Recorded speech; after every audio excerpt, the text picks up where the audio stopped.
దేవుని యొక్క అతి శ్రేష్టమైన నామమునకు మహిమ కలుగునుగాక. ఈ ఉదయకాలము మీకందరికీ వందనాలు తెలియచేస్తున్నాను.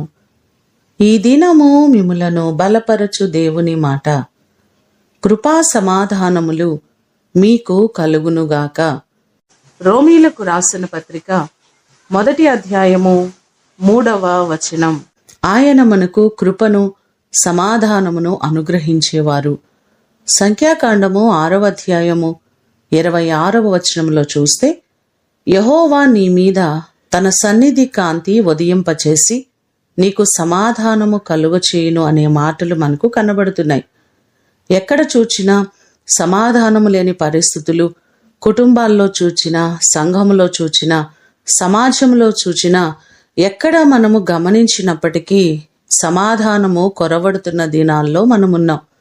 కానీ కీర్తనల గ్రంథము 29వ కీర్తన 19వ చరణంలో చూస్తే, యెహోవా తన ప్రజలకు సమాధానము కలుగచేసి వారిని ఆశీర్వదించును అనే మాటలు మనకు బైబిల్లో కనబడుతున్నాయి.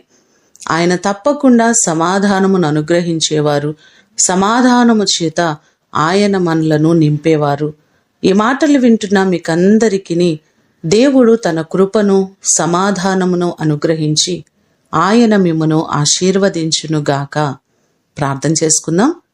పరలోకమందున్న మా తండ్రి, మీ ప్రశస్తమైన పాదములకు వందనాలు, స్తోత్రాలు. సమాధానకర్త అయిన దేవుడవు మీరే. ప్రతి కుటుంబములో సంతోషము, సమాధానము, నెమ్మదిని మీరు కలుగచేయండి. ఈ దినమంతా కూడా నీ కృపను సమృద్ధిగా ప్రతి వారికి మీరు కలుగచేయండి.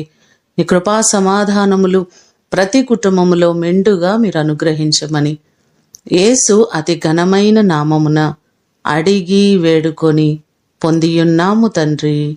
ఆమేన్. దేవుడు మిమ్ములను దీవించునుగాక.